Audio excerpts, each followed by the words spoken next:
Hello, and welcome to Deadly Dungeon, a community dungeon show presented by Regal Goblins and hosted by me, Nik Bowen. Today, we have our 10th episode hitting the double digits. I'm very excited about it. And our 7th party is joining us today for this dungeon crawl special event we have going on. Today, we are playing the Spooky Estate. Now, you might ask yourselves, Nick, last week we played the Spooky Estate, and the party... They got to the end. They went through the portal. Why are we doing the Spooky Estate again? Well, the Spooky Estate is a special floor in that you have to go through it more than once. So joining me today to play through Part B of the 6th floor, we have our cast today. Welcome, everybody. How are you doing today?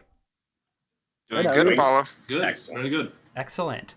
Why don't we go ahead and do some introductions of ourselves as well as our characters. We're just going to go from left to right on my screen. So first we have very much in full roleplay attire, Colonel Mustard. Welcome, Colonel. Howdy, y'all. I'm also a Nick in real life. On the interwebs, I go by Rumble Roar. Tonight I'll be playing Colonel Mustard, a level 6 blade singing wizard who has seen some stuff. Excellent. What is Colonel Mustard just dressed as we imagine from the traditional board game Clue as well as the film?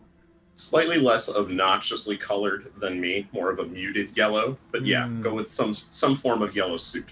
Okay, wonderful. Next we have Professor Plum. Welcome, Professor. Hi. My name is Ben. In Discord, I'm Granite. I'll be playing Professor Plum. I'm a 5th level Swarm Keeper Rogue, 1 level Rogue, Ranger. Yeah. Yes. That. Yeah, it's a mouthful. Every time I see it, when I'm looking at Tasha's Cauldron of Everything, I read Swamp Keeper, so which would also be a very interesting class to play. But yeah, I'm very excited. And what is Professor Plum decorated in? Nice threads, nice plum jacket, looking like he just came out of GQ. Mm-hmm. Excellent. A very good magazine. Next, we have Miss Peacock. Hey there, RussOwl, Parent Golden Eyes on Twitch. I am playing Mrs. Peacock, as you can probably tell. I am a Circle of the Moon Druid. I'm also a dwarf, which explains the fact that this woman has a beard going on. It's totally normal for dwarven women to have beards. So there we go. Excellent. And I absolutely love the hat you were wearing. This is very, very on theme. And I tried to carry it throughout all of my characters if I can. So we'll see how this goes. Oh, really? Okay. That's fantastic. And I believe I said and set up your character to be Miss Peacock, but then you said Mrs. Peacock. So either will do. I respect your choice any which way you want to go. It's fine with me. Okay. And finally, we have returning with us today, Shadow, here to play the Butler Wadsworth. Hello. Hi, everybody. I'm Scarlet Shadow on Twitch, Shadow054 in Discord, and I'll be playing Wadsworth today. Wadsworth, if you look at him from a distance, looks like he's wearing a tuxedo, but really he's wearing a big suit of splint mail with a tuxedo painted on. However, there is a real cummerbund around his waist and a real bow tie up by his neck, and he's wearing a shield that looks like a serving platter. And I'm ready to go. Very, very good. Wadsworth is a level 5 fighter and a level 1 Twilight Cleric. The Twilight Cleric, right. Excellent. Okay. So, is there anything for the good of the order before we hop into play? Okay. Then I'll go ahead and move us over to the Spooky Estate map. And we will go ahead and begin. I will move you all to where you should be. Can everyone now see their character and see the room? Yep. Excellent. Yes. I cannot see any. Oh, now I can. I'm good. Oops. I need to fix my volume here.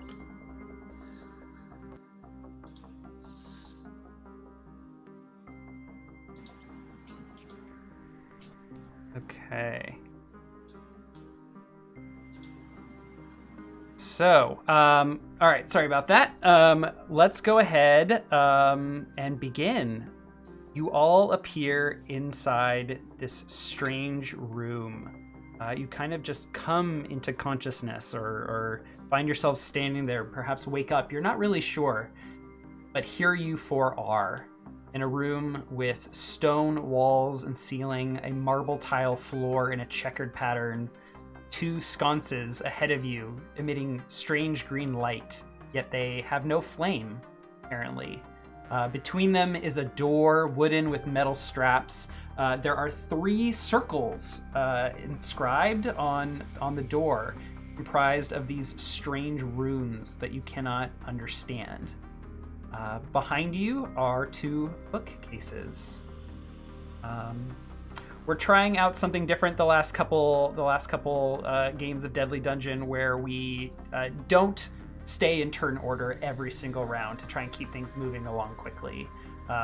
If time does matter, we'll start tracking that. But otherwise, feel free to just narrate what you. Let's roll initiative though to determine what order we'll take those in. So go ahead and click on your character, and then you should see a button pop up for initiative in the top left of your screen.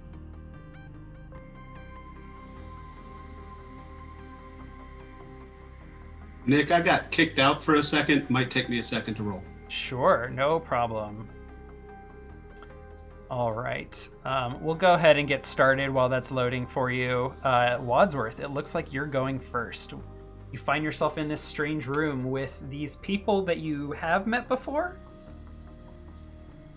I have, and it looks like we just came out of the secret passage from the kitchen into the study. And here we are, but yet there's no body here. There should be a body here. Where did it go? No body. Where's Mr. Body's body? I don't see it. Who There's moved nobody. it? No body. All I know is I didn't do it, and you see me finger my noose that I've got kind of like underneath my purse. A noose. On an unrelated note, Colonel Mustard holds a lead pipe that surprisingly ended up on his person and says, "Hey, does anybody else need this? I don't know where this came from." Yes, I'll take that. Yeah, all yours, man. All yours. I accept that. And I hand the lead pipe off. Oh. What are all these books?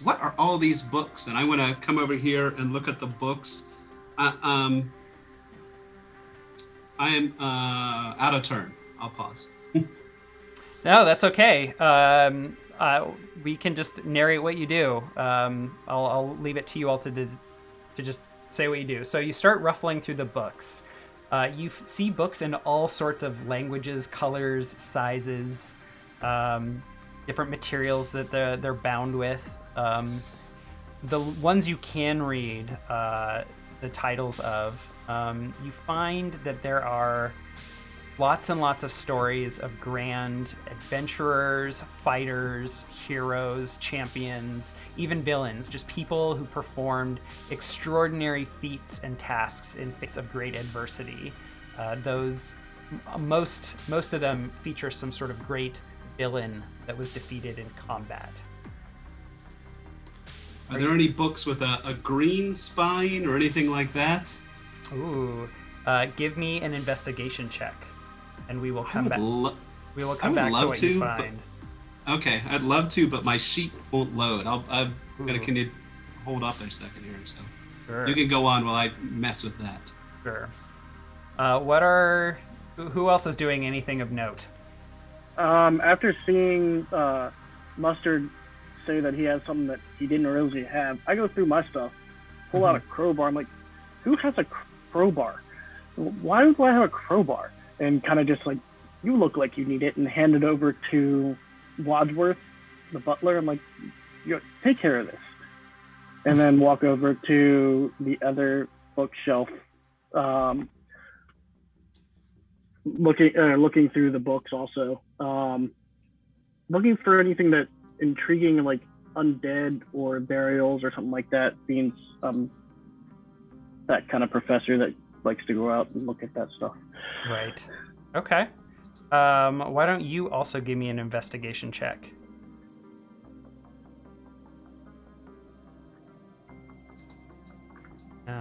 And ooh, that's very good.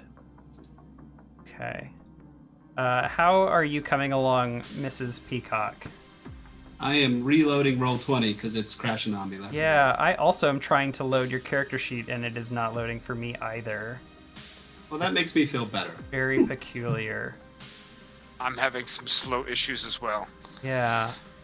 Well, I in the will- spirit of Roll20 is moving slowly, I'm going to click Mage Armor now and roleplay my way through that. Very good. All right, go ahead and mark off your first spell slot if it didn't do it already.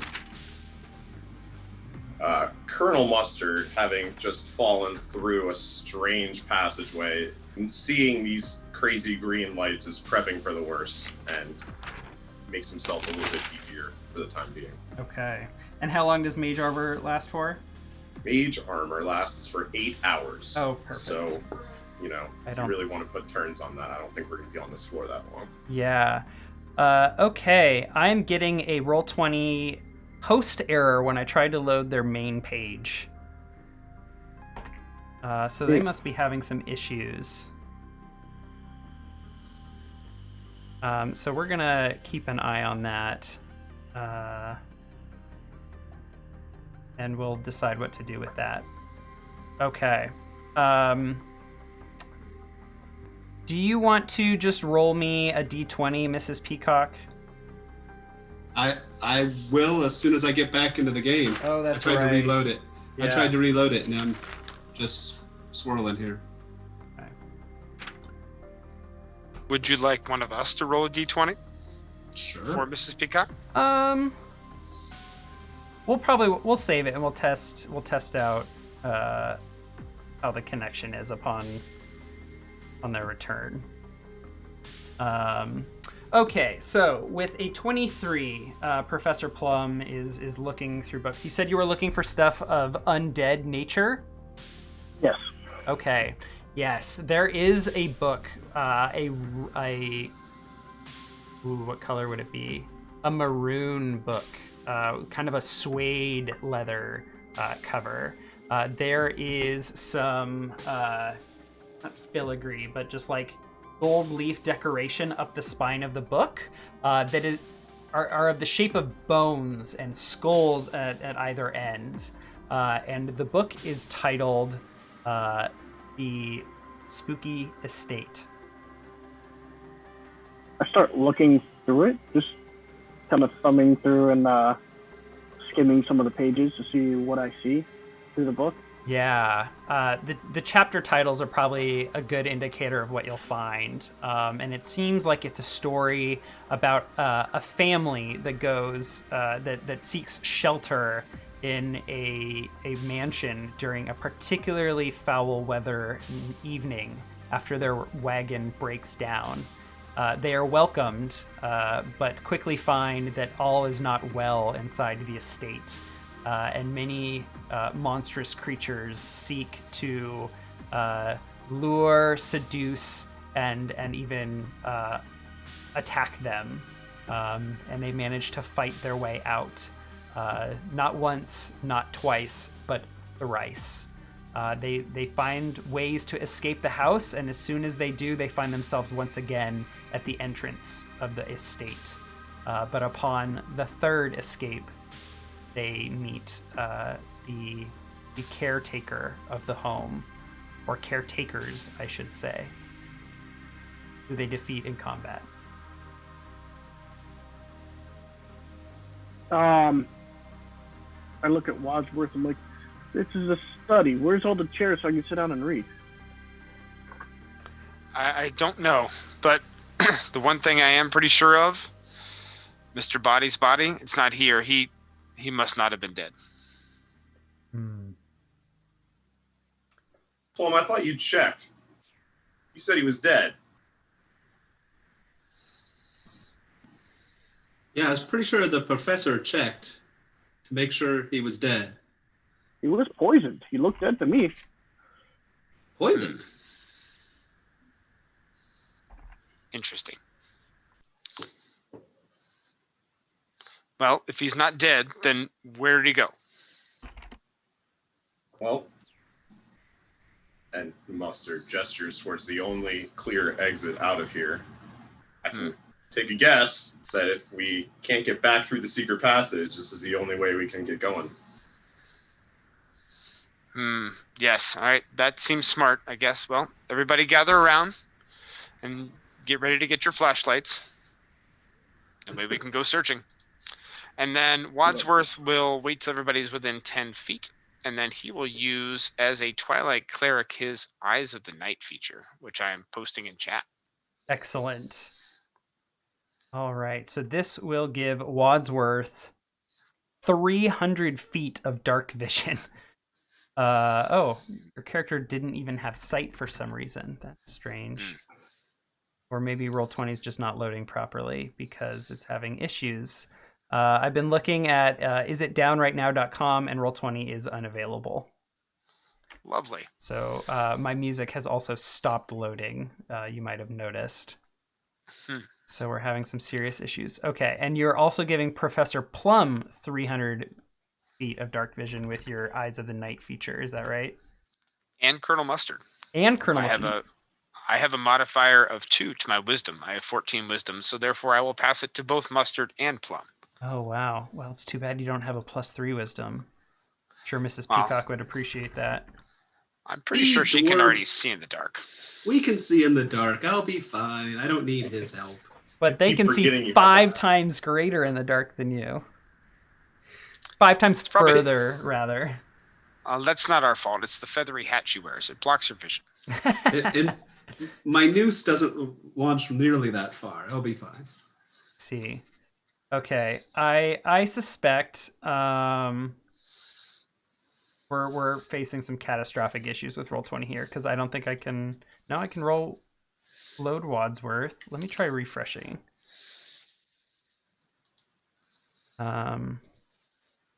It was having serious lag issues last night too. Yeah, I've been seeing Roll20 go down a couple times this week.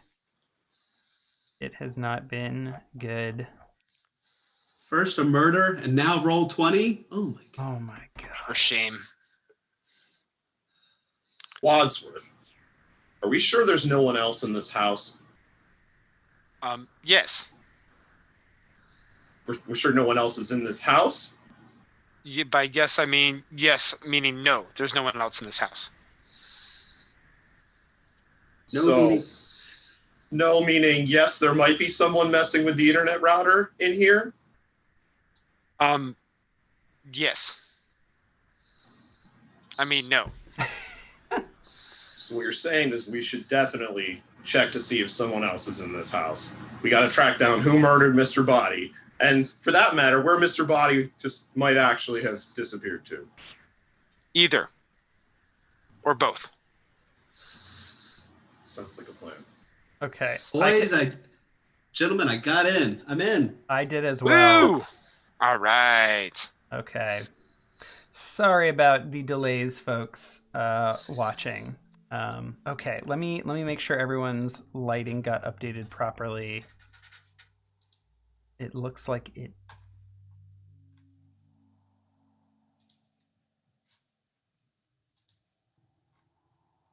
Hey, there we go. There's an investigation check. Investigation check 10 minutes later. Okay. He said he'd get to you later. It's All later. right. Tell me about those books. Yes, you're looking for a book with a green spine.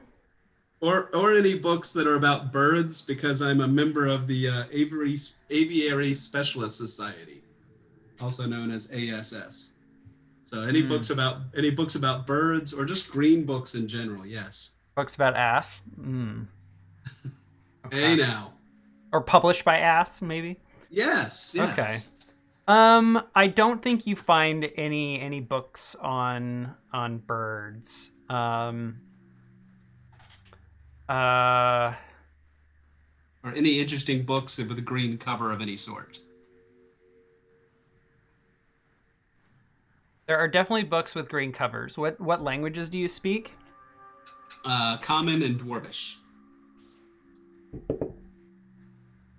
Yeah, there is a green book, but you cannot read it. And Goblin and Orc and Druidic. Sorry, I forgot those other ones. Oh, okay. Goblin, Orc, and Druidic. Yeah. There is a book in Druidic, in fact. Druids have their own like language, right? We do. That's how we like talk in front of, other people, and that way they don't know about our herbs and stuff. Yes. Yeah. It's called like there's a feature that Druids have. I can't load your character sheet again. Oh my god. It's doing fine for me. Okay, can you link that the feat that Druids get? I can't even close your character sheet. Yeah, oh, it's just called Druidic. Okay. Oh right, rogues have that like They have Thieves' Cant. Thieves' Cant. Yes. Okay. So this book is in Druidic. It has a dark purple cover and binding, and in fact, the binding you can see it is not made with like string or tendon or whatever they used to sew through leather in the old days. But it appears sewn with like feather material. And it is titled The Raven Queen. Oh, I caress the book that appears to be about birds called The Raven Queen, and proceed to, read through a couple of pages and peruse this beautiful book. Yeah, it is. It appears to be a story about a great hero that fought great and terrible beasts. She was the Raven Queen. But despite the fact that she was a hero to her people in her younger days, with songs and poems written about her and sung over great feasts after her victories, her people began to loathe her for her cruel attitudes and crass ways of leadership. So it's a story of jealousy. It's a story of jealousy of women that are, I get it. This is a story I'm going to like. Okay, good. Mm-hmm. Yes. All right. As you both kind of look through the books, time will pass about a minute. What are the rest of you doing? Wadsworth, Colonel Mustard, is there any other business you need to attend to during this minute? I think Wadsworth will turn to Professor Plum and say, "Keep your eyes sharp, Professor. Let's go ahead and try and find that body."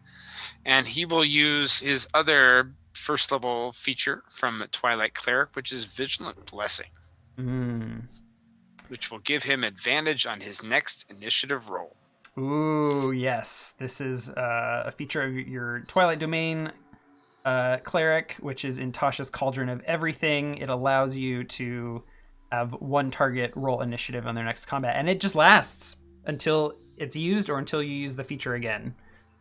Yep. So we'll put a little upgraded die on Professor Plum there. I like it. And then I think Wadsworth will finish his movement all the way up to right about here and stop and kind of stare at the door for a little bit, but that's my turn. Okay. Colonel Mustard, anything from you? Colonel Mustard heard a nice little story from Professor Plum about adventures, and he wants to relive his old war days. And seeing Wadsworth head towards the door, he takes his cue and marches up and will take a spot next to the door and start inspecting those rings. They're very strange symbols you've never seen before and don't understand. So it's at around this minute, at the top of the minute, the 1 minute that you've been here, you all begin to notice a strange effect taking place in this room. The color appears to be vacating, first very slowly. Just everything is fading. You think about Colonel Mustard, you think about, the platonic idea of mustard yellow, and then you look at that faded yellow color you have on your shirt you described. The yellows in this room, if there were any, would start turning the color of your shirt. Everything is just becoming muted, except for you all. I do appreciate the muted yellow idea, but the idea of being muted out of existence sounds pretty lame, so let's hurry it up, Plum. Peacock?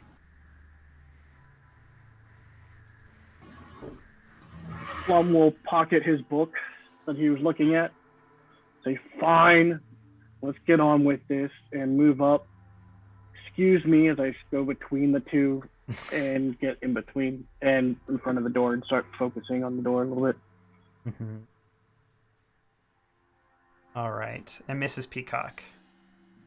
Peacock will comment on the fact that this is starting to resemble the black and white TV she just purchased, and move up beside the door and also focus on the door. Excellent. And when I think you both have said focusing on the door, do you mean you are touching the door, thinking about moving through the door? Yes, Yeah. All four of us are touching the door simultaneously at the same time. And as the Most certainly are. as you think about, you try the handle, you press on the door, you think about moving through the door very diligently, you see the outermost ring light up, and then after 6 seconds another ring, and then after another 6 seconds the third and centermost ring lights up, and at the end of 3 more rounds you all find yourselves in another room.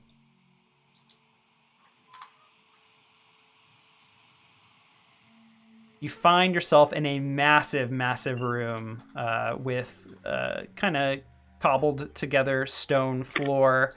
But strangely, there are just like these silvery bluish metal bars, jail bars, forming walls around 4 spaces throughout this room.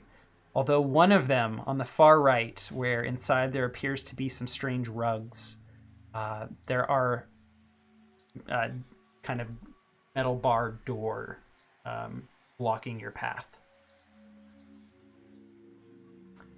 Ongoing. Are you good? Sorry. Yeah, let's start moving in turn order now. But in front of you, you find just a strange room, or I guess area, with, like, it appears a liquid on the floor, and at the far end, a pull lever.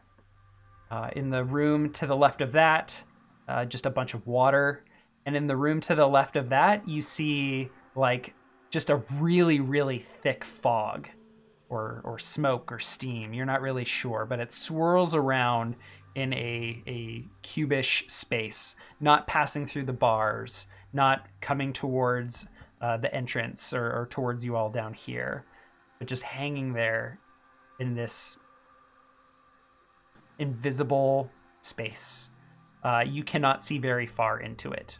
Like, for example, you would not be able to see the wall past the smoke or fog, maybe a little bit over here, but you definitely cannot see the other side, or you probably can't see this lever. So Colonel Mustard, yes. Noticing the giant swimming pool, clearly we've arrived in the conservatory. Wadsworth says there's no one else in the house.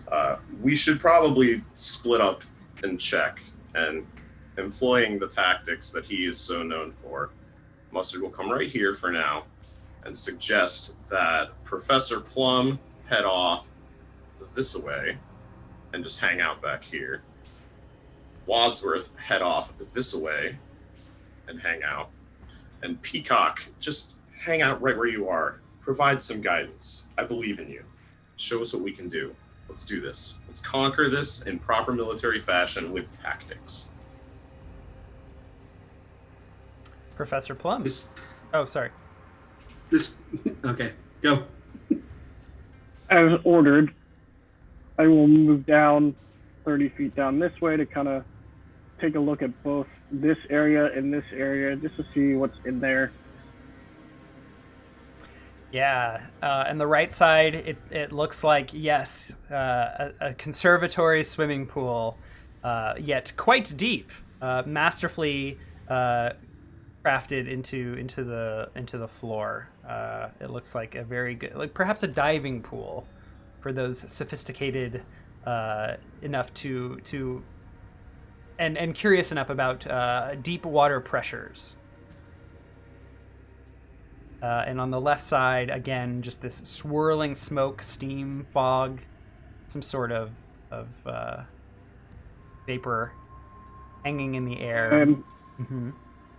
not knowing what's in the water or the fog, I want to ready my wooden gun just to see if there's anything to shoot at any time. Okay. And by wooden gun, you mean a reskin longbow. of a longbow. Wonderful. Yeah. A single shot firearm. Yeah. Very good. Okay. So you have a readied action to fire at something threatening, I assume? Yes. Okay. I believe I actually skipped over Wadsworth accidentally in the initiative order. Wadsworth, would you like to go next? Certainly. I will move 5, 10, 15, 20, 25 feet over to here and say, if you say so, Colonel, I'll keep an eye out over here. And Wadsworth will ready a sacred flame for anything hostile that comes in. Unless, of course, it's Mr. Body's body. And that is my turn. Which would be hostile, but not worth burning. Yeah. Okay. As you all move past the bars, you notice on the far side of the room there are more sconces on the wall. You see there's a pair of sconces here in front of a door, a pair of sconces here in front of a door, and a pair of sconces here, and yet no door, more wall. That brings us to Mrs. Peacock. So Mrs. Peacock places her hand on Colonel Mustard's shoulder and says, "Are you suggesting we split the party?" and cast guidance on him.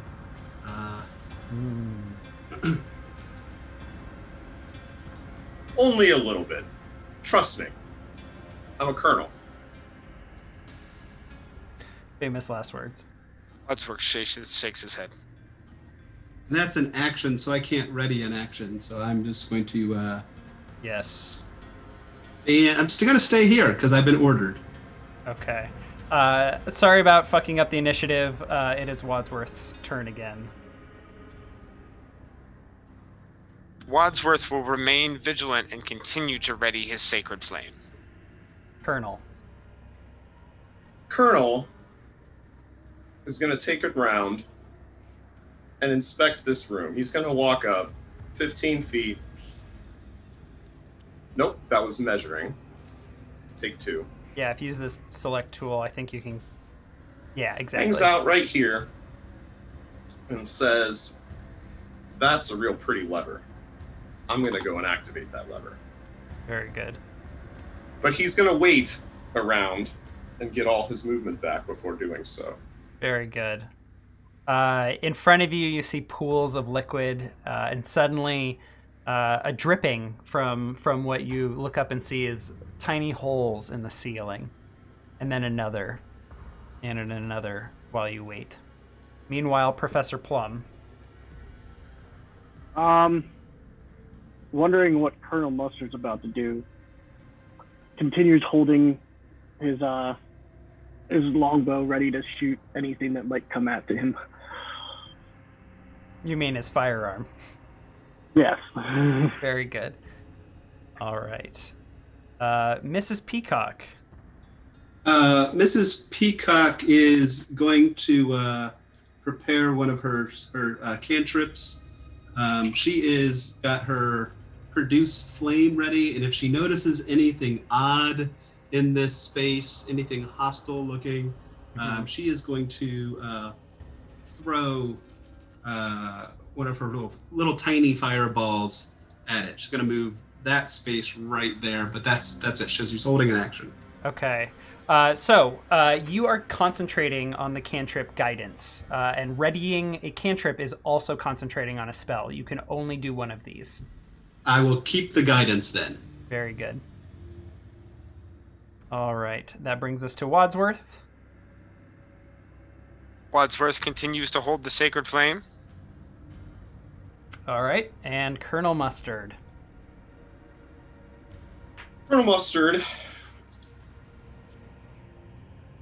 surveys the distance,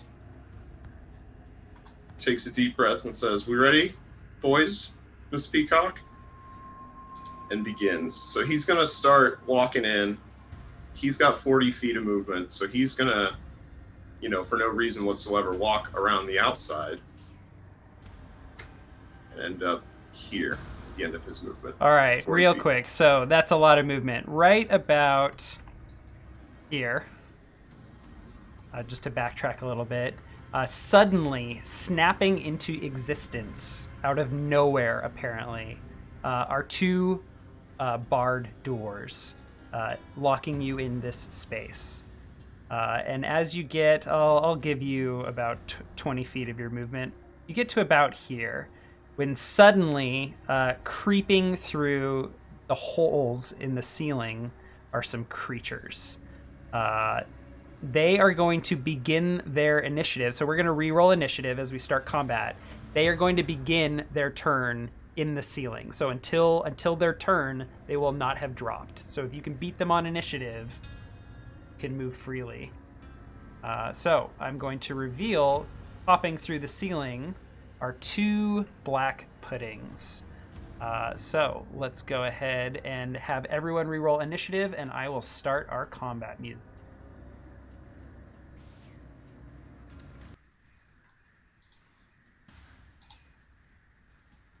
I had an advantage, so 16 would have been the one that went through.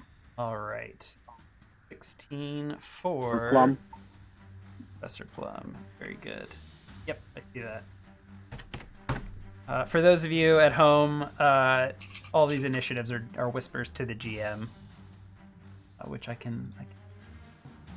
Except for mine, it seems. Oh, I'm not going to fix that because this is my macro for rolling initiative for the creatures. I guess that's fine. I can show that. This will just be /R.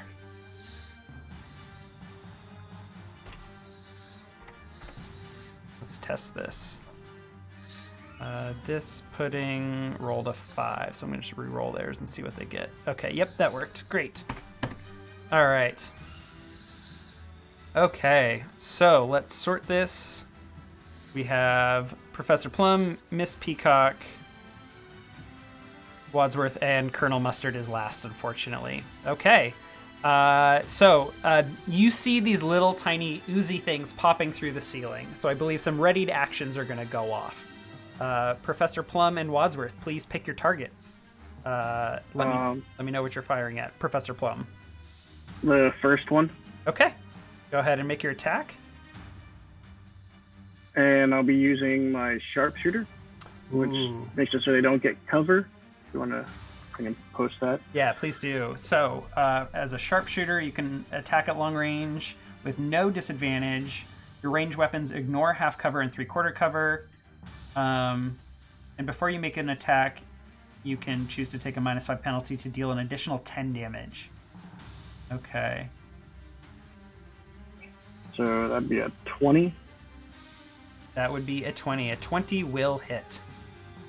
I'm using the favorite foe because I hit, and I have Gathering Storm that always goes on my first attack there. Okay, can you link those for me, please? Yeah.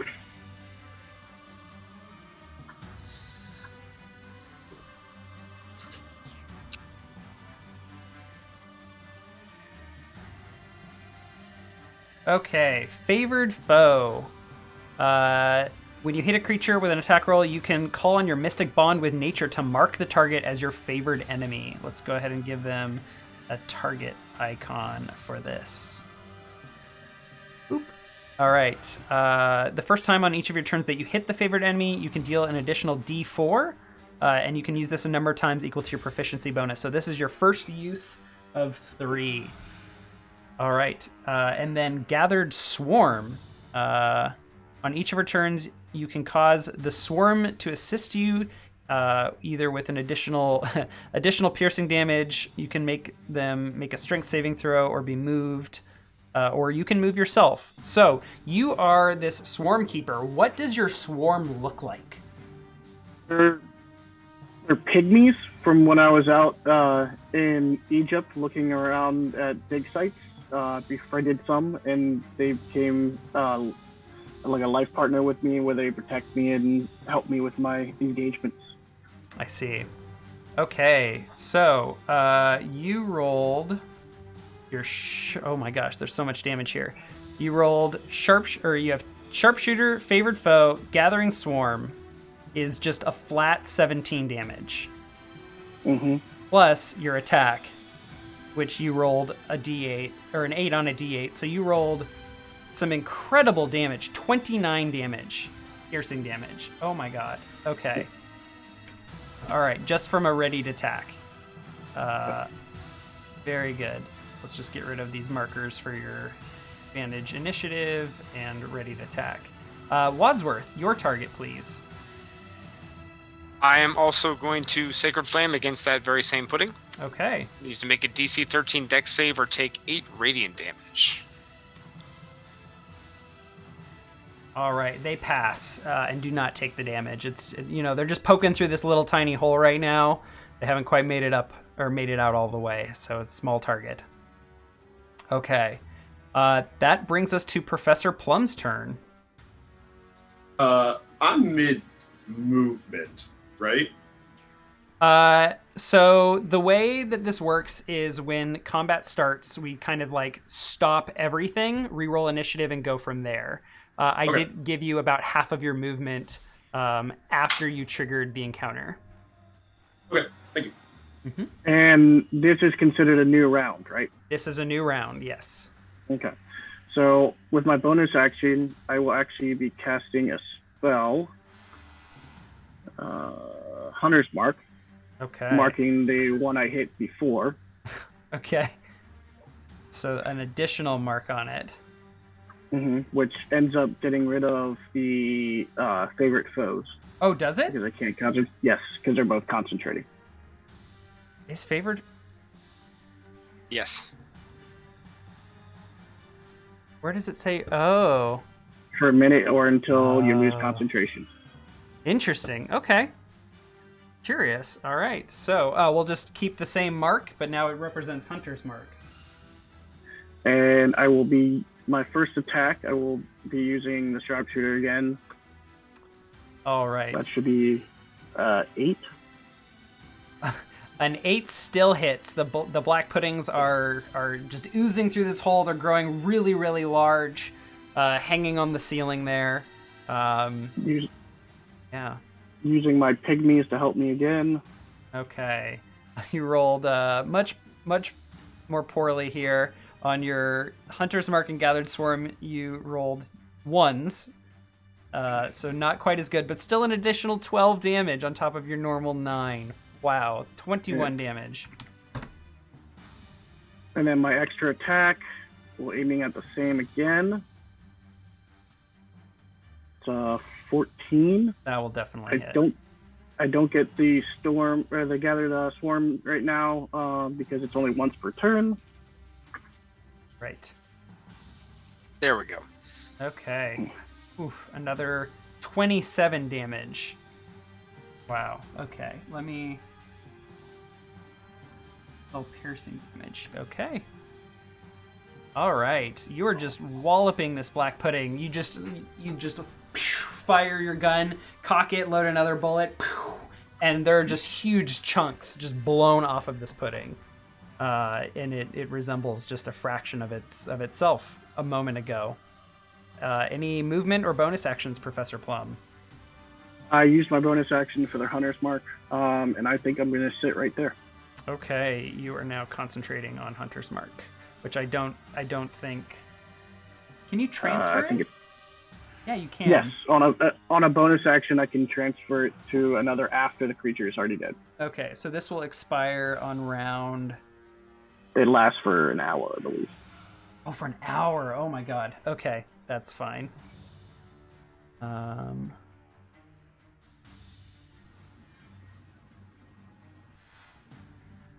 615. All right. That brings us to Mrs. Peacock.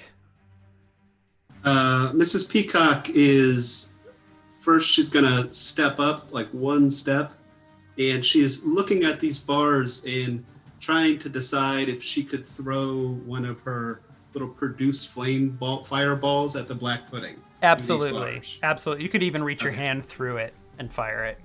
Not doing that. That just sounds like a DM trap. No way. All right. And which one's your target?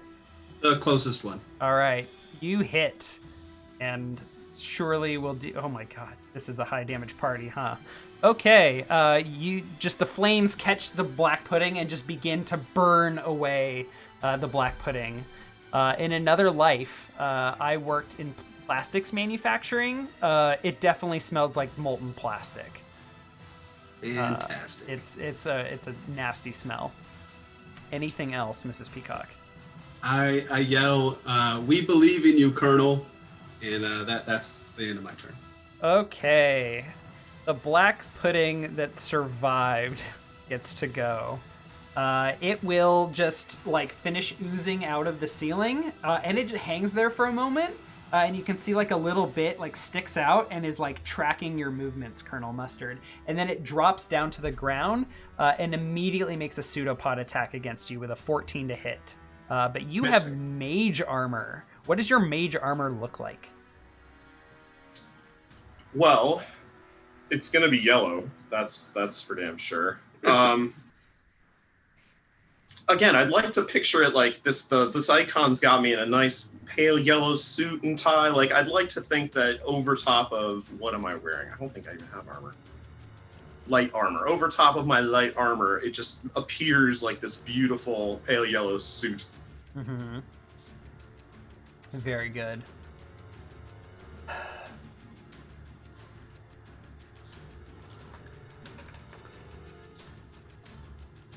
And the ooze, or the black pudding, is going to try and move in front of you. And it's just gonna sit there in front of you. That brings us to Wadsworth. Wadsworth will check some distance. Oh, yeah. Wadsworth is going to continue to shout encouragement as well. But you can do it, Colonel. We believe in you. And he's going to Sacred Flame once again on this black pudding. All right. This black pudding rolls a natural 1, a -2, and takes 11 radiant damage. Okay. Excellent. Any movement, bonus actions? No bonus actions, but I will move 5 feet this way. All right. And I think I'll end my turn right there. That brings us to you, Colonel Mustard. Within 6 seconds of running through this space and the doors appearing, your teammates have just obliterated a black pudding behind you, but there is one before you. What do you do? It's between me and the lever, so it's already on a list of mine. I am going to pull out, I have a quarterstaff, and thematically it's got a strange little metal attachment at the bottom. You'll see when I click it in the thing. I cast Shabooming Blade on my quarterstaff. And I will, sorry, I clicked that is thematically, if you guys haven't seen the movie Clue, go out and watch that right now. It is a reskin of Booming Blade. Just stop watching this stream. Go to your Amazon Prime. I think it's free. You just need an account. It's free right now. You just go watch it. Totally worth it. We'll see you back in an hour and a half when you finish that. All right. I clicked the wrong thing. That's if they move. I should be clicking this button. Yes. My apologies. All right. You rolled a hit. You hit and apply the Booming Blade effect to the black pudding. If this will not get the +2 that it normally does from my regular sword attack. Okay. All right. You hit it for 3 slashing damage. And then is the 6 thunder damage? That is the Booming Blade damage, yes. Okay. From attacking. As a cantrip, yes. At level 5, it gets a D8 of thunder. Oh, I see. Okay. And then I'll post this in chat. I'm a mobile, so I get to move away without any recourse. But before doing that, I'm also a blade singing wizard, so I get to take an extra attack. Ooh. One of those can be a cantrip. I already did that. My second one will just be a regular attack with the candlestick. And this, your extra attack can be a cantrip because you are a blade singer? Yes. Okay, can you link that for me real quick? I know the blade singer feature is really long, but I just want to make sure we find that. To my knowledge, I do not need to be blade singing for this extra attack. This is just because I am a level 6 blade singer.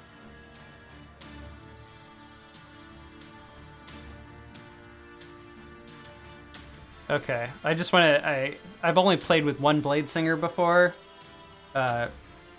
Rest in peace, Rob. I just want to make sure I understand the blade singing.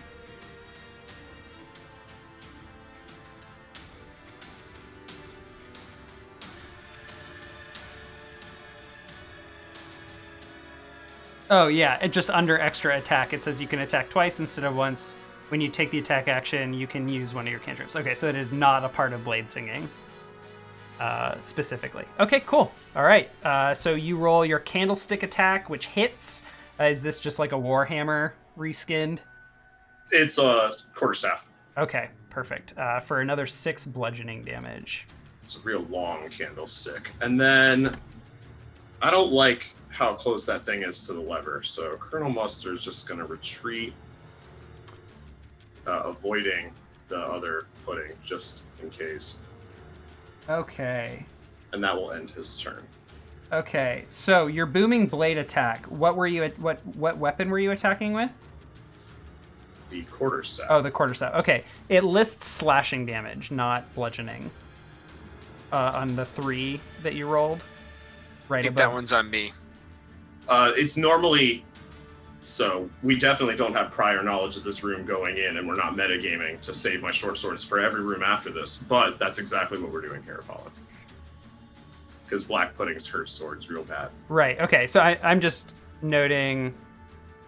It will not Okay. be a problem after this room. I don't think I'm even going to have the candlestick after this room. Okay, I see. Gotcha. Cool. All right, so Colonel Mustard just smacks this thing twice, uses mobile feet, gets away, and creates some distance. Very good. Professor Plum. Seeing Colonel Mustard run away, figured, hey, look, open target. We will move the Hunter's Mark with my bonus action to the new pudding and use my gun to shoot it. All right, you fire. A 20 will definitely hit, or 26 damage. And why not? That one worked. Let's try it again. Okay, a 10 will also hit, or another 19. Woof, big damage. Okay. And I like where I'm at, so I'm not moving. That brings us to Mrs. Peacock. Mrs. Peacock is going to check the distance and hold her action right there. What she wants to do is if he gets, the black pudding gets here, then Mrs. Peacock is going to use the rope noose whip, which is really Thorn Whip just reskinned so that it fits the theme of the noose that she's carrying around. I like that. That's very good. Okay, so you are readying an action to Thorn Whip or Yes. Noose Whip. Yeah. Okay, that will be concentrating on a new spell, and guidance gets dismissed. I think I'm okay with that. Okay, the black pudding will go. Now you rolled 11 on this damage. Oh boy. Well, I suppose it doesn't matter. And it's thunder damage? Yes. Okay. Yep, the black pudding's gonna move, proccing your booming blade. It will take 11 damage. and it will start moving towards you, Colonel Mustard. It's going to dash. Can it just dash into you?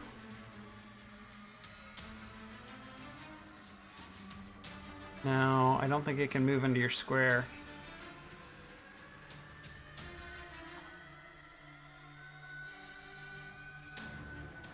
Yeah, that's unfortunate. I guess that's it. Wadsworth. Or no, I'm sorry. The readied action. Yeah, I rolled an 8. An 8 will hit. Okay, you deal 7 damage, leaving the black pudding at exactly 2 HP. And this is going to pull the black pudding closer to you. Only if I choose to. Oh, okay.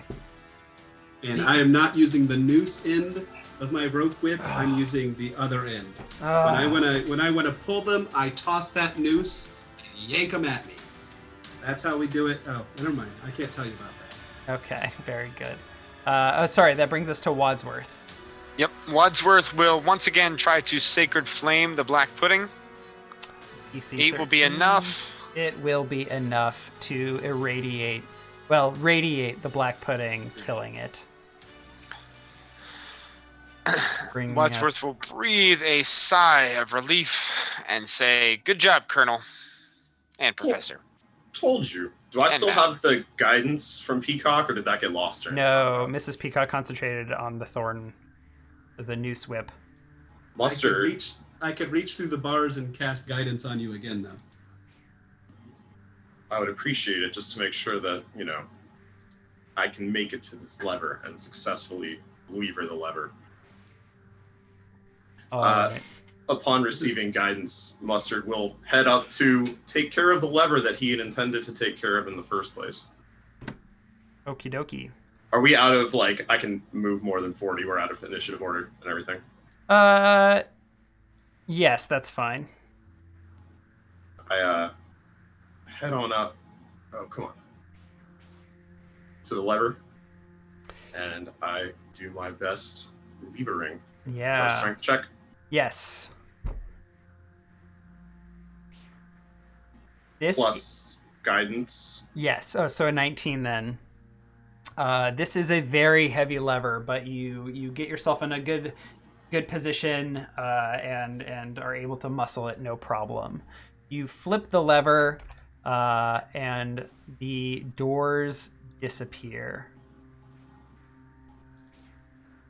Apollo, just so that we don't get hit by the rules lawyers, the cantrip only really gives him a D4. It doesn't give him. Oh, is it a advantage D4? on the Okay, flip. sorry. Yeah. I for some reason I thought it gives advantage. Clearly wish not it reading. did. Yeah, can you roll me a D4 then? Yes. Hey! Perfect. That Hey, is nice enough. job. Thank you. Okay. So the rest of you are able to move about. Just go ahead and show me your pathing. Mustard, upon going through this room, feels like he might smell something and is obsessively checking the bottom of his shoes to see if he stepped in black pudding.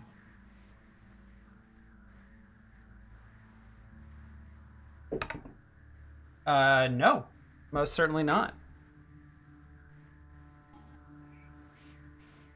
Peacock is going to look through these bars down into that pool and try to get a sense of what's in the pool now that she's a bit closer. Give me a perception check, please. Nothing. Nothing but water. That looks like a nice pool. You think it's very deep, but it's hard to tell how deep the light penetrates.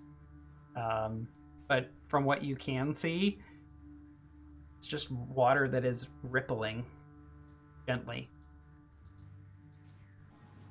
Before you are 3 sets of sconces, but only 2 with doors. Looks like you This all... door looks as good as any. What do we say? I'm casting bark skin on myself before we go in here. Okay. Hey, Wadsworth, that thing worked last time. Can you touch my shoulder again? I It seemed to agree. work this time. Stay vigilant, my friend. I will cast Vigilant Blessing on Professor Plum. Okay. Professor Plum has Vigilant Blessing. And you have Hunter's Mark, which you are concentrating on for up to an hour. Okay. Yep. Okay. All right. So it's around round 23 that you all prop yourselves, or 24 that you all prop yourselves up in front of this door. You proceed to move through the door. Yes. Just like last time, in perfect Yes, you do. unison. Oh, yeah. We are focused together as a team. Very good. Stepping out, we've been making some pretty good time for this combat. It's only been about an hour. We could probably do another combat before we take our first break. Do you all want to take a break now or continue? Or rather, I'll ask, does anyone want to take a break right now? I'm fine for now. I'm good. Okay. I All snuck right. my restroom break in already. We're good. Excellent. So you spend just a few moments concentrating on the door, and on round 27, nearly almost 3 minutes upon entering this dungeon, you find yourselves entering yet another room. Boop, boop. All right, you all find yourselves in rather tight quarters with some strange creatures in front of you, as well as a very, very strange layout on the floor that I'll describe as I cue up some combat music. And I will go ahead and delete all of our initiatives, for we will re-roll, because in front of you are 2 wraiths, backing them 2 whites. Somehow, glowing through the floor is very, very bright light. But you can see the trace outline of what appears to be a sun inscribed on the floor.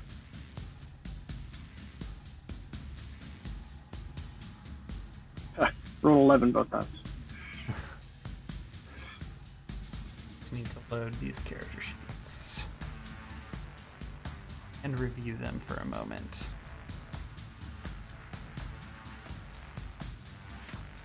Normally I have a break to update myself on what the creatures can do. Oh my god.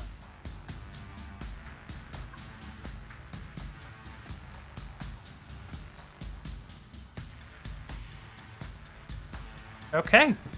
We have Wadsworth, Peacock, Plum, and Colonel Mustard. Excellent. All right. Combat begins, and the Wraith in the back will go first.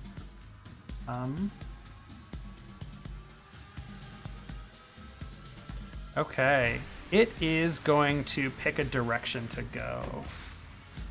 It is going right. It is going to immediately dart to the right and then pass through this wall, coming out the other side, and it is going to move around the brightness on the floor and come over to you, Mrs. Peacock.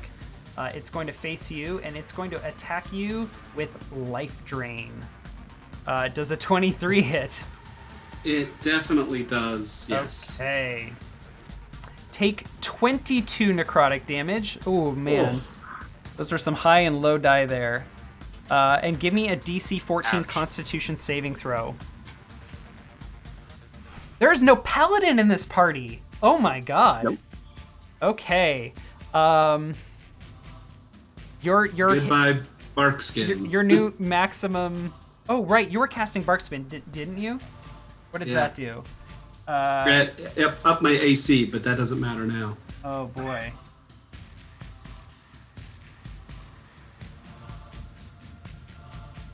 Oh. Do you want to make a separate con save for the concentration spell? Yes, please. Oh, does Barkskin... Oh, Okay, so you retain Barkskin, right? Sure. Sure, yeah. Okay. All right. So you still have bark skin. Your AC is 16 as a result. Is that right? Is that what that does? Yes. Okay. Yep. So your AC is currently 16, but now your maximum HP is 35. Okay. Fantastic. Go ahead and adjust that, and then it is your turn. So you said these lights are very bright. The light coming out of here. Very, very bright. It's almost like standing next to a sun. Okay. That drastically changes what I was thinking about doing. It is not hot though. I should be clear. So it's not hot. Okay. It is just very bright. So I want to hold my hand over it for just 1 second and see like if it's so hot that I feel like I'm going to take damage from it. Oh, no. It is a pleasant warmth and very bright. It is not hot. Okay. In that case, I'm going to move here and then wild shape into a bear.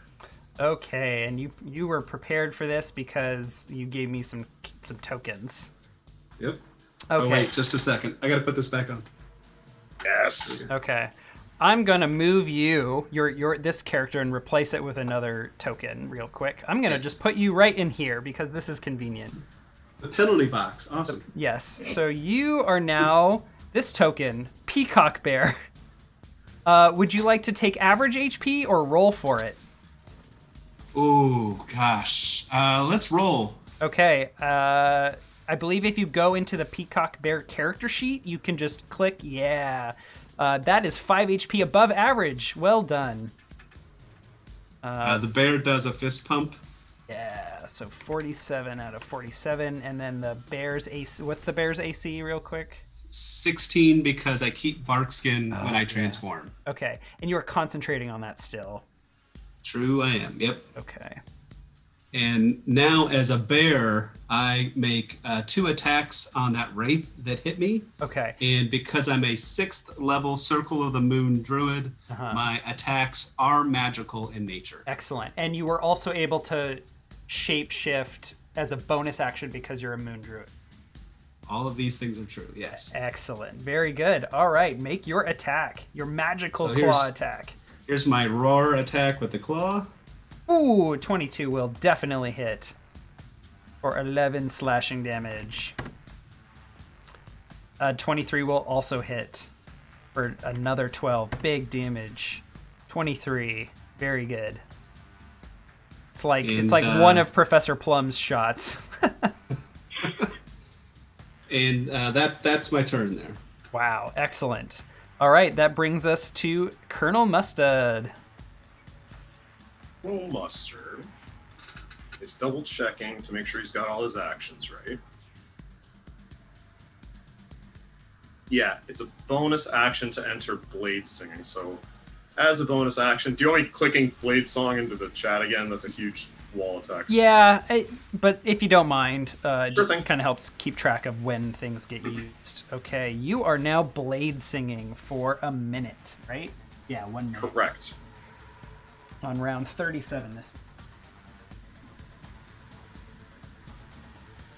I'm going to pass through Plum's square. Okay. Approach. It's one of my kind of homebrew rules. During combat, your friendly creature spaces count as difficult terrain. If we scroll up... Oh, right, you're mobile. Shoot, where is it? You're mobile, Oh, it's right? mobile, right. So... I think you can ignore that. Swing on through. Oh, and at this point, I will not be using the candlestick anymore.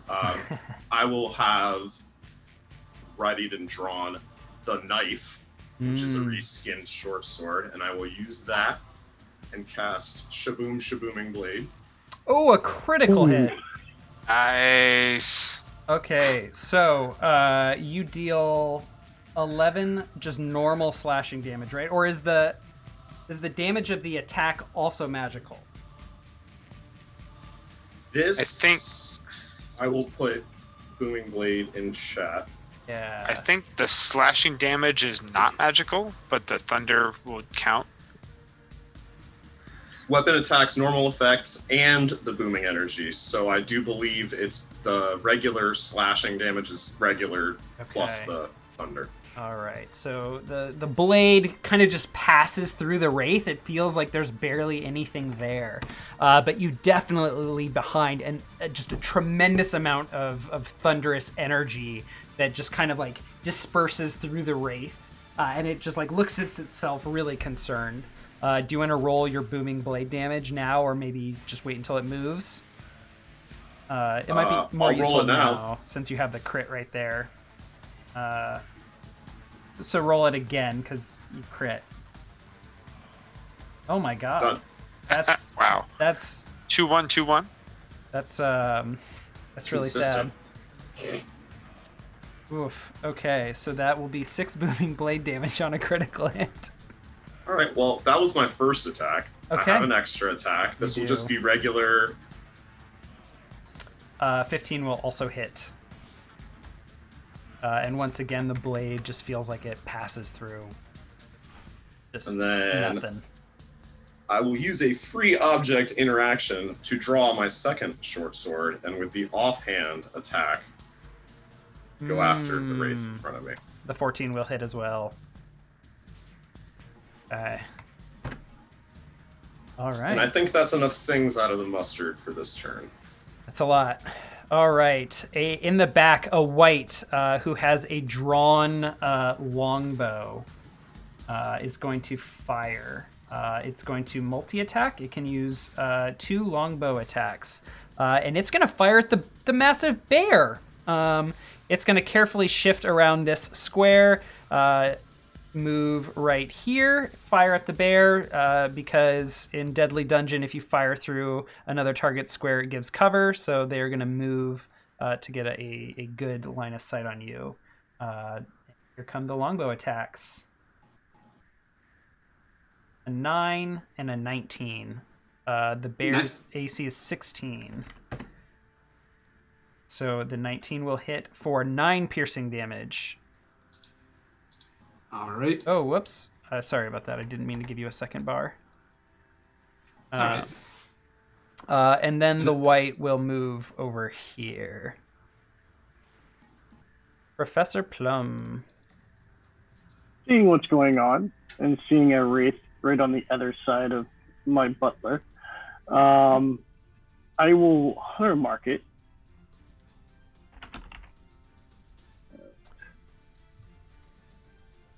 Using my gun with the sharpshooter, go ahead and attack.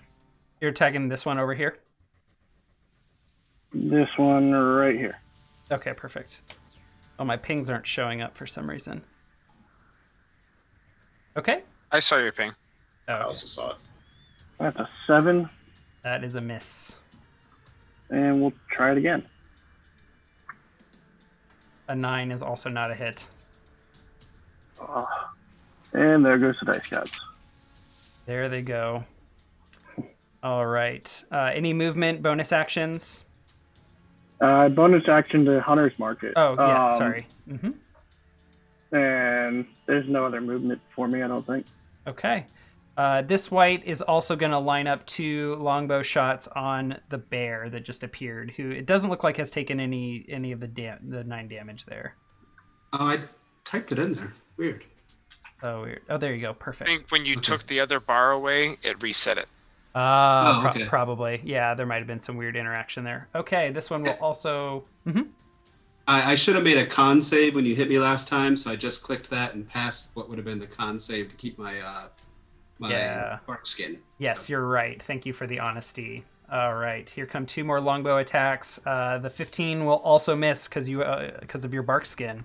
I think normally your bear has 12 AC, so it's good. That's dope. So does the bear have like just huge like chunks of bark just sticking out of the fur, or his fur looks abnormally thick right now, though he is sporting a very nice hat at the same time. yes? Or she is sporting a very nice hat at the same time, but The fur just looks extra thick, extra tough. Yeah. Mhm. Okay. I'm like rolling around in the mud and stuff. All right. The wraith that has been hunters marked is going to move over here and is going to life drain at the bear at Mrs. Peacock with an 11, which will miss, and they will come over here with the rest of their movement for the turn. Maybe one more. That's fine. And that will bring us to Wadsworth. Okay, I think Wadsworth standing here will once again Sacred Flame, but I'm going to aim at this wraith down here on the bottom that has already been damaged. Okay. DC Ooh, that's a 16. big roll. Yeah, ooh, that's big damage. And they pass. They passed. Ooh. Oof. Anything I think else? I think I'm going to move 5 feet in this direction right here, and I think I'll hold that position. But before I stop, I'm going to use my free object interaction to draw my lead pipe from my cummerbund. Excellent. And it's very clear as you're pulling the lead pipe off and scraping it against your scale mail, which is, of course, painted to look like a tuxedo. It becomes very clear by like the metal on metal sounds that it is not a tuxedo. It's not a tuxedo. It is splint mail, though. Oh, splint mail. Sorry. Thank you. Yes. Okay. This wraith is going to go, and they are going to strike at you again, Colonel Mustard, with the life drain attack. A 16. Will not hit because I'm blade singing. Right. What blade singing increases your AC? Should be a 19 now. To your intelligence modifier, and your int modifier is 4. Oh my god, that's crazy. Okay. A little silly. The wraith like passes a hand towards you, and you just like in tempo with whatever song is going through your head or whatever beat you're keeping, you just like shift out of the way, gracefully avoiding it, and it is your turn. I believe the booming blade energy ceases at this point. Yes, that's Okay. correct. Okay. It should be Peacock's turn. Oh yes, Peacock's Peacock's turn. first. Oh, sorry, So- I got you all mixed up. Miss Peacock is gonna Peacock Bear is going to hit this one to the south with a claw attack. Oh, Nice. the one directly to your south. Yep. Yes. Okay. And then going for a bite as well. And these are again, these are magical attacks. They are because I'm a level 6. Yeah, your claws just like rip through the wraith, and you just like you push the like gaseous body away, and just behind are left these like streaks where the gases or the misty body is just missing, and it just is curling and then slowly like comes together again. The wraith lets out a hideous.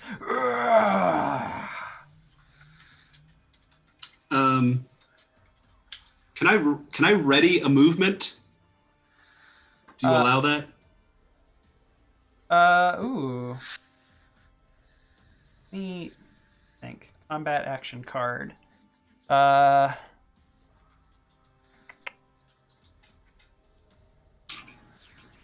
Ready movement. Can you ready movement? Or do you have to like ready a dash action? How does that work? It's an interesting question. Let's see. I know I'm on pins and needles. I think you have to ready a dash, which uses your reaction and an action. Okay. Well, Hold on. Let me just double check. It's on page 192. Let me look at it real quick. This is actually very interesting. I'm surprised it hasn't come up before. I turned right to 192. I rolled a nat 20 on my open book check. Oh, look at you. Overachiever. The dice are rolling well for the DM. That's not good for the players.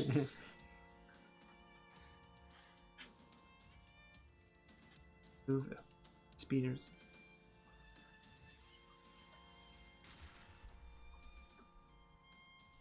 Yeah, it says you can ready your movement. I don't see why not.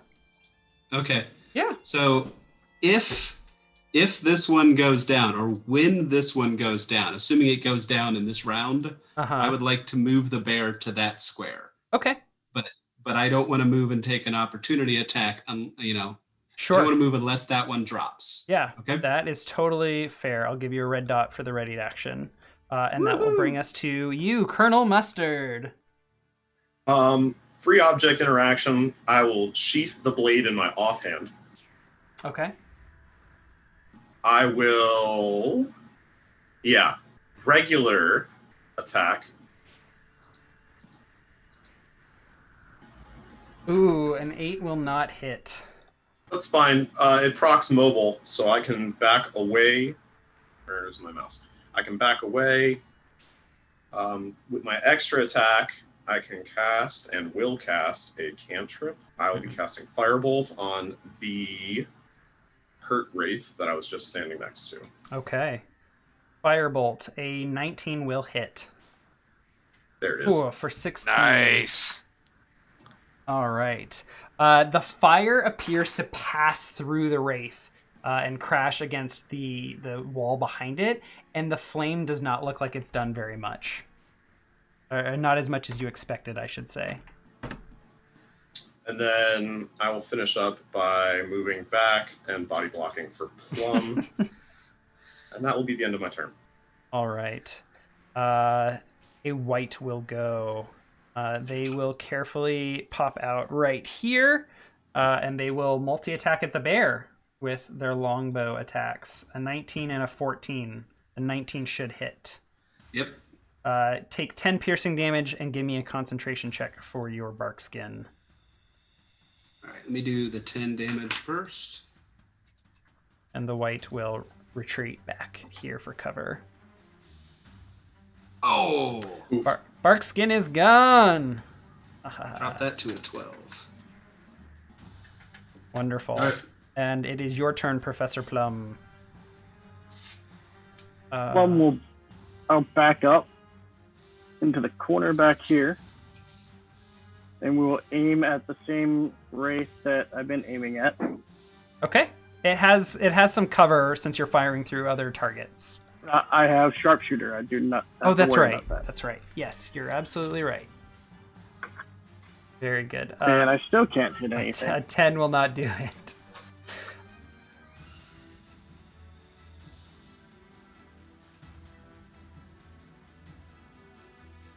Anything else? Being that I can't hit this one to save my life, I will hit the other one that's almost dead. Maybe it will actually work. Maybe. Oh, an 11 is not going to do it either. Yeah. And that will be my action, actually. Okay. This white will go. The wraith. It will hear the wraith who has taken damage cry something out. And the white will pop its head out. It will survey quickly with its longbow drawn and an arrow knocked. And it will multi-attack and fire at the bear still. A 16 and a 10. The 16 should hit. Yep. Take another 7 damage, and the white will retreat again. The wraith with the hunter's mark will go next. It is going to pass through you, Peacock Bear. It's going to move through your space and come out over here on this side. And it is going to attack Colonel Mustard with Life Drain. 23 will hit for 20 necrotic damage. Apollo, can I cast Shield? You may. which will raise your AC to 24. I produced a spell slot. Okay. Very good. That is your second first level spell slot. And you are shielding until your turn. Okay. The Wraith swipes at you, and then suddenly magic appears. What does the shield look like? From his time overseas in the war, I'm assuming he's going to be getting some form of pith helmet and just some sort of buckler thing to go with that to match. Just to block whatever he needs. Very good. The Wraith appears very frustrated. Wadsworth, your friend looked like they were about to take a nasty blow, but protected themselves. What do you do? I think I am going to start by casting Sacred Flame on the injured Wraith to the right of Mustard. All right. They fail and take 12 radiant damage, which is exactly their HP. The Wraith just lets out another hideous and fades away, triggering Peacock Bear's ready to action. If you'd like to use it. No, Peacock Bear's going to stay in place now. Very good. Yeah. Good. And then Wadsworth is going to move here, here, here, and stand with his lead pipe ready. And that is my turn. All right. Miss Peacock Bear. It is time to attack the Wraith in front of me, making a claw attack. 10 is not going to hit. A 10 is not going to hit. Yeah. A critical hit will, though. Boom. For nice. 17 magical piercing damage. Big bear. And movement. Gonna move here, and I'm gonna stay right. I'm gonna stay right there. Okay. And that brings us to you, Colonel Mustard. Your shield dissolves. Huh. Let's go. I've got one sword out. Let's cast Shabooming Blade and attack right in front of me. Oof, you miss. Oof.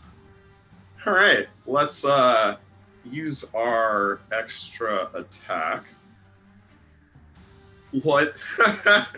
All right. Oh, dice. Dice are not in our favor tonight, at least to start. The Colonel, having successfully dodged one attack, is just going to look at his knife, betrayed by all of the attacks that it could not comprehend to get through, and I think that's going to be it for him. Okay.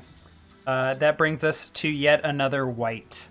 This white, I think it's this white. Yes, this white will pop its head out yet again, and it will hear this Wraith bark something, this time sounding a lot more authoritative, almost like a command. And it points to the corner where you are standing, Professor Plum.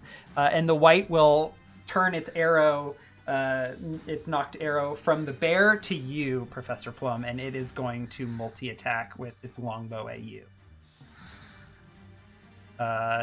Does neither of these hit? Nope. All right. Nice. And the white, the white just kind of looks at the Wraith and kind of shrugs and then ducks behind a corner again. It is your turn, Professor Plum.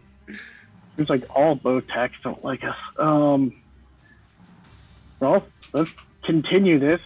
First don't succeed, continue trying until you do. Yes. There you a go. 19 will hit, and the Wraith will suffer. Surely a lot of damage. Because he's next to somebody, I get the sneak attack. You're a damage rogue. Oh my god. Yep. Just pile it on. So do you have just a bunch of combinations of these sharpshooter, sneak plus swarm plus? I have all the global Smart. modifiers. I click them in and out. We made fun of him a lot during playtesting. He has I a lot see. of shit to click. Okay, so you're just Yep. clicking sharpshooter attack but some global modifiers. Then I go down. Yeah, then I go down and do the modifiers to make it easier. Okay, that is 30 damage? Yep.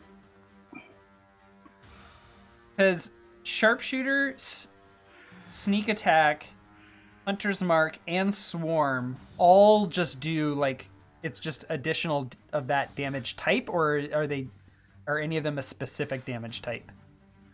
I believe it's all piercing damage. Oh, is I it? believe, yeah, I believe it's all. Let me post Hunter's Mark. Yeah, damage to that. Yeah, it doesn't. Yeah, it looks like Okay. I'm adding mystical And magic damage to it. it is magic damage? No, it doesn't look like it adds any magic, so it's Okay. all should be just normal. Okay. Yeah, the arrow just like flies right through, and somehow Colonel Mustard evades it. But it doesn't look like it really did much damage the same way the claws and some of the blades.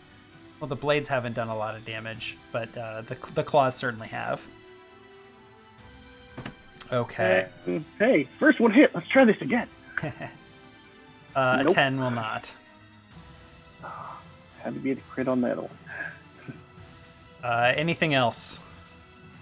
We will just chill. Okay. Actually, Go ahead. I will move up to this corner. Very good. All right. This white is going to poke their head out. They look towards the corner, and they look at the wraith and shrug their shoulders. And then they're going to fire at the bear with, well... I will wave at the white profusely. Miss White. Mrs. White, yes. Mrs. White. Oh, maybe she did it. She's going to charge forward. And as she passes over this square where there's some bright light emanating, she just squints a lot and like shields her eyes as she draws her long sword, dropping the longbow to the ground. And she is going to multi-attack first with the longsword. A 12 against the bear will hit. Give me some damage. For 9 damage. For 5. 5, I think. Oh, before yeah, it's sorry, crit. 5. Yes. 5 Okay. damage. And then they will, upon slashing you, just like reach their hand into the wound they just created between the chunks. Or no, you don't have bark skin. And they are just gonna like stick their bony, rotten fingers in you and make an attack, a life drain attack. But they can't quite reach as you like turn to like knock their hand away. It is the Wraith's turn, and they are going to move. They're going to move through Colonel Mustard, so I'm going to just move this out of the way. They're going to just pass through you, Colonel Mustard, to right here, leaving just a very chilling feeling as they move through you, and then they are going to life drain you with a 13 missing, bringing it to Wadsworth's turn. All right, Wadsworth is going to move up here, and then he's going to move over to here next to the white, and he is going to attack with his lead pipe. Yes, excellent. Swing 23, does that hit? 23 definitely hits. All right, I will start out by doing 5 bludgeoning damage to the white, Okay. and then I'm also going to activate my Crusher feat, and I will post this here in chat. Okay, this is the first time I've ever played with a Crusher. All right, the second thing on it, once per turn, when you hit a creature with an attack that deals bludgeoning damage, you can move it 5 feet to an unoccupied space, provided the target is no more than one size larger than you. And I want to shove him right back into that light. Into this one? Right into that one. The white lets out like a... and begins to cover its eyes with one of its arms. its longsword in the other hand, kind of like propped in front of it, like guarding. And then I'm going to move up to this square right here, and I'm going to use my second lead pipe attack and swing at this white again. 13 hit? A 13 will not hit. It blocks and parries your lead pipe despite the bright light. Good. Okay, and I will hold my position. Okay. That brings us to you, Miss Peacock Bear. I'm gonna continue. Do I get an attack of opportunity when the white got shoved? No, force movement does not cause attacks of opportunity. That's right. Okay. I'm gonna go ahead and keep hitting that wraith that's already taken some damage. Mm-hmm. See if I can swipe at it. 14 hits. For 12 more damage. Very good. And then take a chomp at it. That's a miss. That is a miss. Unless there's anything else, we'll pass to Colonel Mustard. I think as a moon druid, I can do bonus action heal. Let me just read for 2 seconds here. Sure. Yeah, I believe you can bonus action to spend a spell slot and heal like a D8 per spell level. Yeah, I don't have that on my sheet, but I think that's right. Yes. Okay, so Let's see. It is under Druid. Circle of the Moon. It's just under Circle Form. okay. Oh no, I'm sorry. Yeah. It's not. It's under. Where is It's it? going to be under Combat Wild Shape. Oh, While you're yes. transformed by Wild Shape, you can use a bonus action to expend 1 spell slot to regain a D8 hit points per level of the spell slot expended. Yes. Thank you. Copy paste. So Gotta pull out the real book sometimes. Yes. I'm just going to use a first level spell and therefore just get a D8 back. Sure. And I'll subtract a first level spell and roll a D8 here as average. Hey.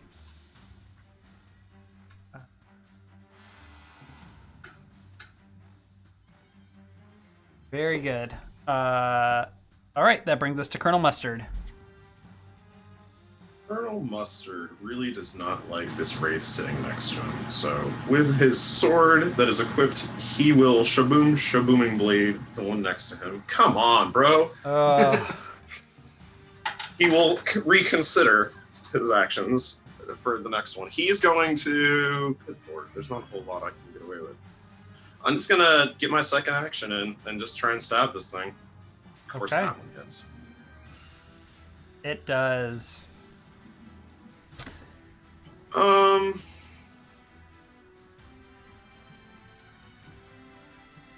Yeah, I will offhand or bonus item interaction, draw my second sword and do the offhand attack with my bonus action because I don't have anything else I can do this round. Okay. Where'd my sheet go? Here's my sheet. A miss. Nope. Negative, Ghost Rider. And Colonel Mustard once again stares at his knives, wondering what went wrong. All right. A white's turn. The white will poke its head out yet again. These hit and run tactics seem to be working okay for them. And this white is also going to charge in. And it is going to multi-attack at the bear. First with a long sword attack. Boop. A 17 will hit for 4 slashing damage. And again, this white is also going to try and just, like, using the wounds that have already appeared on you, try and reach in and drain your life to no avail. Yeah, that will wrap up this white's turn, and it will be Professor Plum's turn. Being Mustard needing help, we'll continue hitting the little black mask down here. Critical There you hit. go. With all my bonuses. Oh, here we go.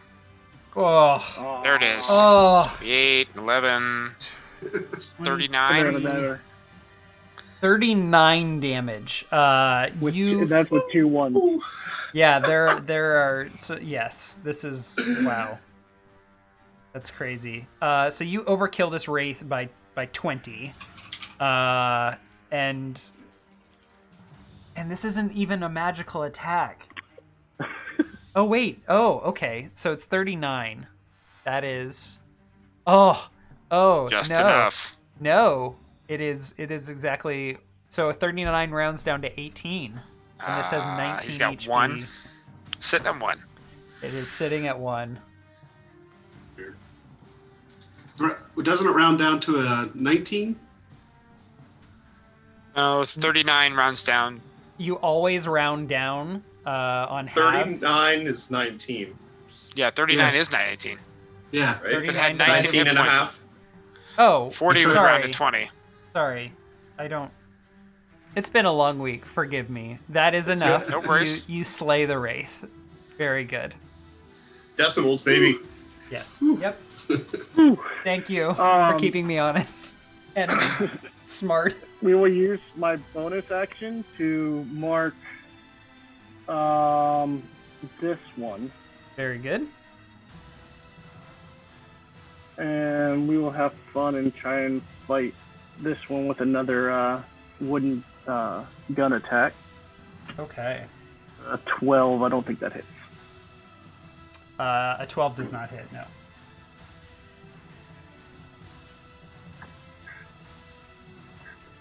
Anything else? I like where I'm at. Very good. Okay, the white standing in the light is just hissing at you, Wadsworth. It is going to move out of that, but it is not going to attack you. It is instead going to turn on the bear. Does nothing happen to it for standing in there? No. Okay. So it will multi-attack at you, Peacock, with a longsword attack, a 22, which will hit for 8. Yep. And then it's gonna they're continuing to poke at you, missing. You just continue to turn your big hulking Phew. body. It's hard to find those. Yeah, she can't find the gaps in between the fur after she slices me. That's not Exactly. Which brings us to Wadsworth's turn. All right, Wadsworth is going to test the limits of this crutcher feat as long as I can hit. I'm going to attack the white in front of me. Mm-hmm. Missing. With, of course, is a miss. And I'm going to attack it one more time That's with a a hit. 23, which will hit. I'll deal 6 6. bludgeoning damage to it, and then I want to push it 5 feet that way. Okay. Can you link the crusher one more time? I will certainly do that. And I imagine he takes a swing from Just- right to left and just knocks it over. when you hit a creature, you can move it 5 feet to an unoccupied space. Just an unoccupied space in any direction. Okay, you move the white there. Yep. Good. And then I'm going to move right here. Okay. That is my turn. Bear Peacock. The bear is gonna scratch at that white a little bit. Mm-hmm. Oh, these crits.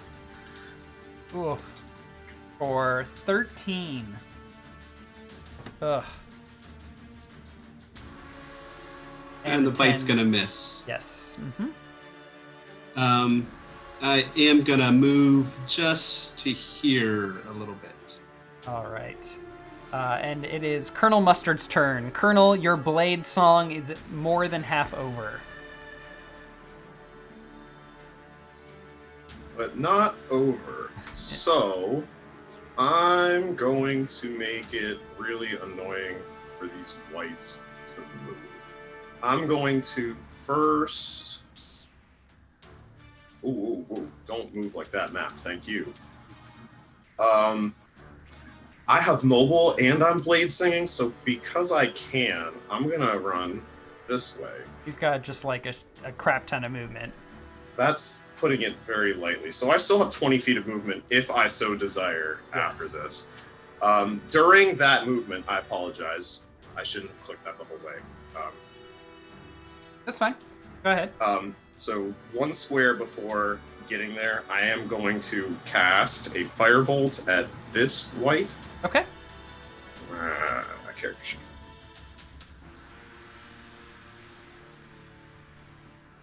Uh, 15 will hit.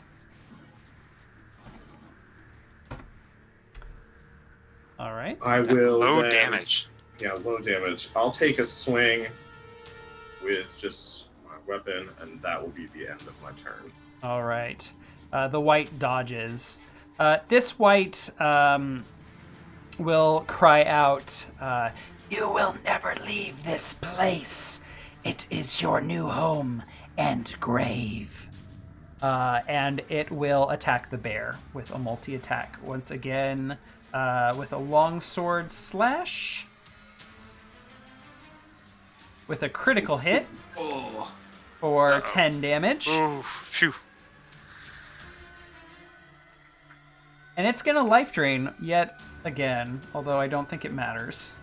Because it misses, of course. And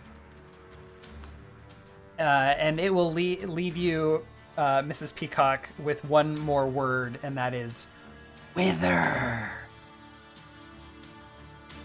Professor Plum.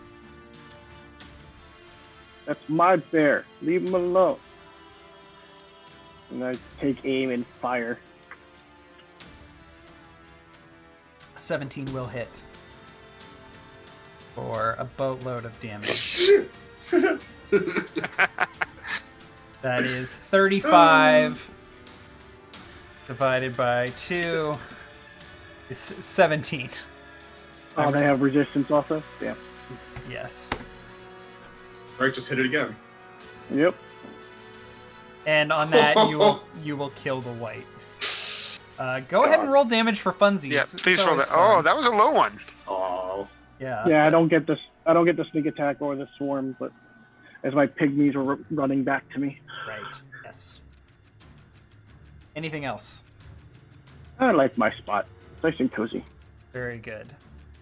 This next white, the only remaining white, will go next, and they're going to target you, Colonel Mustard. They don't like your dancing. They will strike at you with a longsword attack, missing, and then a life drain. Oh my god.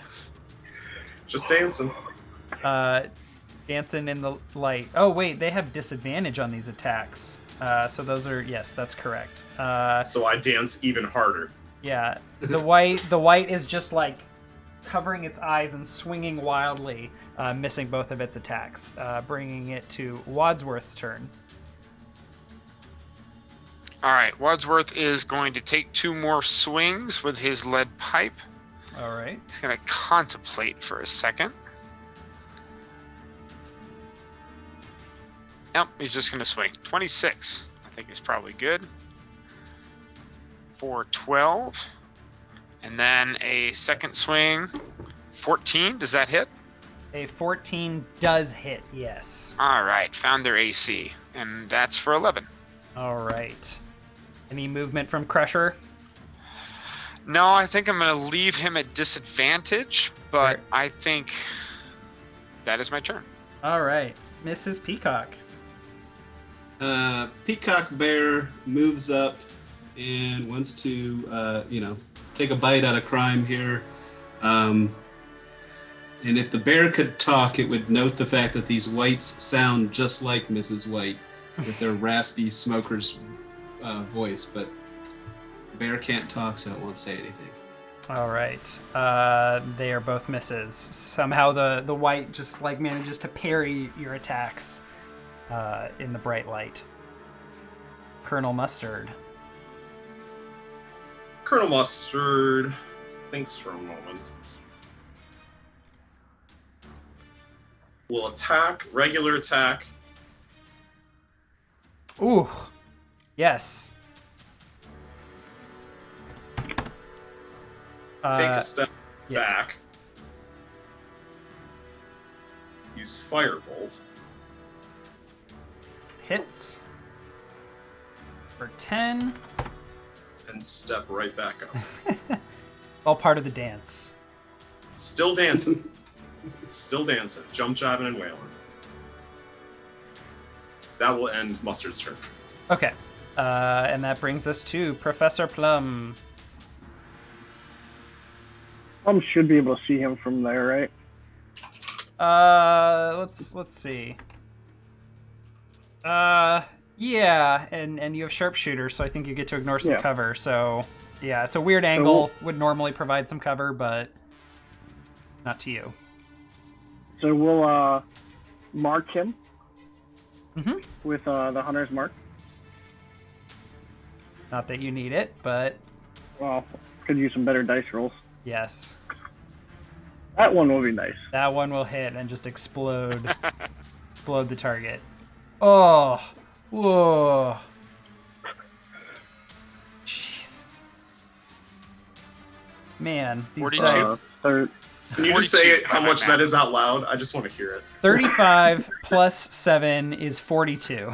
Oh, The answer to everything. yeah. The white just like gets hit in the chest with this arrow and just like explodes out the back as the white just falls to the ground on this very bright light, and immediately like the light just begins burning the body, the flesh, the bone, the hair, everything about this white just begins to burn in bright sunlight. And that will bring us to the end of our combat here. So, the white is dead. Anything else from you, Professor Plum?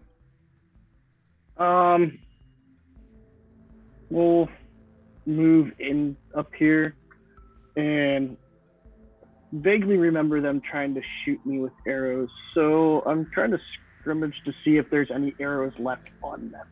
Yes, on the back of this white and the other, there are quivers of arrows. It'll take you like a round or two to grab them, but there are 5 arrows. Sitting there counting them out. 1 plus 2 plus 2 plus 1. And just putting them in my quiver. Are you sure that was it, or was it 1 plus 1 plus 2 plus 1? Don't make me count again, aren't you? No, it was 1 plus 1 plus 2 plus 1, not 1 plus 2 plus 2 plus 1. 2 5. into the Wraith, 1 into the second Wraith. I believe there were 3 up top and 1 in the final one. And then that one that you missed really high that I look up. Is there any chandeliers on the ceiling, Apollo? No. No. Okay. Well, anyway, however many you can get. Colonel Mustard, taking advantage of the last bit of his blade dance movement, sheathes both of his swords and pulls out what's remaining of the candlestick pole that hasn't been eaten away by the acid from the black pudding, and will very quickly just like go around and inspect the room, doing the tap, tap, tap, tap, tap, tap on every possible surface, because I get 50 feet of movement in a... So is this just like a move, tap, move, tap, move, tap? Like ADD. What's this? Every surface. I get 50 feet of that in a round. Okay, so you're going to spend several rounds doing this. That was 1 round, yeah. Okay. This will probably take 1, 2, 3, 4, maybe 5 rounds. Yeah. Since blade singing will not last that long. Sorry, Apollo, I missed how many arrows you said I found? You found 5 in their quivers. They did not have many arrows left, which is probably why they ditched them. All right. So the investigation will take us to round 38. We'll find out what the rest of you are doing with this time as Colonel Mustard ADD runs around tapping the walls vigorously on the other side of our break. We will be right back.